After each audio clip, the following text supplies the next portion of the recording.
another Generation 2 Plasticon review! Woo! Welcome back to another Plasticon review. Today we're going to cover Generation 2 G.I. Joe crossover Starscream.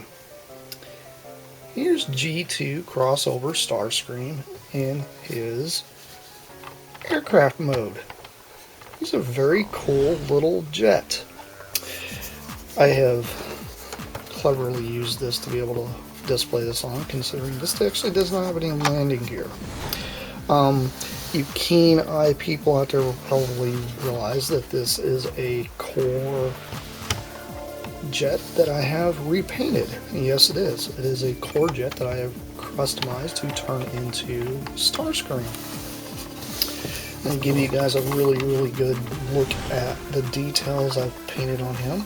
He's got his nice little gray nose kind of going on here, with a little bit of this very shiny, kind of a pinkish red paint job going on here for his intakes. Not to mention the camo job here on his wings. On both sides, of course. This G2 emblem right there. And then the red portion here picked out where would be a sound box. He's got his gray thrusters all picked up and his nice little gray wings. And if you flip them upside down, he's got his little black launchers with purple missiles on both sides. And he does have an opening cockpit as well. I have one of Destro's guys in there because he just fits.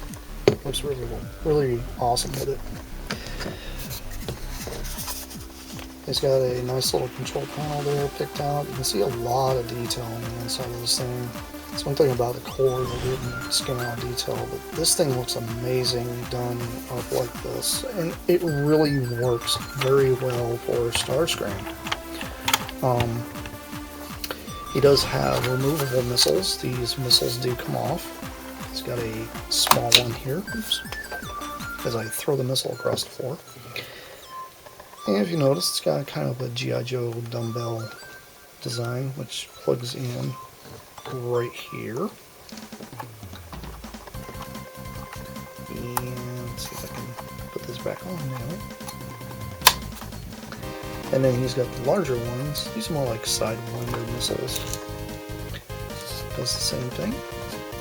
Same little dumbbell design. Dumbbell, barbell, whatever you want to call it. I am a big fan of this thing. I absolutely love how this thing turned out when I created this. I thought it was really neat seeing these, and I got a good deal on a good set, so I was able to bring finally some G.I. Joe Transformer crossover action that should have happened for the 90s. It just looks absolutely amazing, and it scales very well with the Joes. I do find this awesome.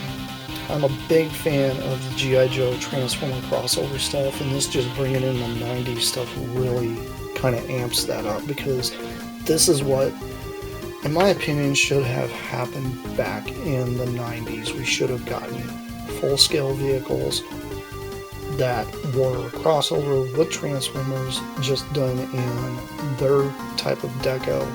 And it would have went very good with the 90s. If I'm not mistaken, I think this guy is like 89, 90. Somebody up there is going to correct me because, you know, they're huge in G.I. Joe, and I'm still dipping my toes into some of the Joe stuff. I remember a lot of the stuff from the 90s. Some of the stuff I had some from the 80s, but not as much as I did with the 90s stuff. I'm just a big fan of it, and this jet just looks absolutely amazing. I just love how much detail this thing has got. I even added a little cautionary sticker back on, because this originally came with the toy, and I just tried to put it back on. It doesn't want to stick very well there at the top. That's okay. just shows the page. It kind of shows a little bit of appeal. I don't always go for like the best pristine brand new toys out there. And the fact that the cockpit is very transparent. I mean, I did get these brand new, so. But I do find this awesome. I thought about getting hold of a couple more, maybe doing the other two Seekers, and maybe even some of the other ones, like Sandstorm, and just the ones that weren't released. I thought it'd be kind of cool to probably do those in the future, but don't really have all the space in the world for them. But I do like this. This works very well, and I do have like a little piece here I have it setting on. That's like a Lego Mega Bloks piece from way back in the day that I had laying around. I was like, that's actually pretty perfect just for landing gear for this thing, so we can actually sit and be lifted off the ground, have some wheels. It doesn't necessarily have to have the wheels attached. Although I thought about trying to figure out how to attach wheels to it, but kind of difficult to do. But the figure does fit very, very nicely in a cockpit of this thing. Considering these were designed for core figures, which are a little bulkier, but to be honest, everybody knows that the core figures was the lesser G.I. Joe stuff that you can buy that was made from Leonard. But these are really, really nice. And it's a very cool little thing to do, especially with more of the knockoff-y type of stuff, because it just fits. It fits in the scale with Joe, and it's a little more affordable, honestly. Especially if you're like me and you like to customize things and build things to, fit the aesthetic you try to go for. I mean, I really do like the 90s stuff. I've been enamored with a lot of the 90s Transformers and G.I. Joe stuff. I've just always been into that stuff. Same thing, with like the Micro Machines and such. I've been really into those. But this thing looks really sharp in this white, along with all this gray and red deco on it. It just works very well for Starscream.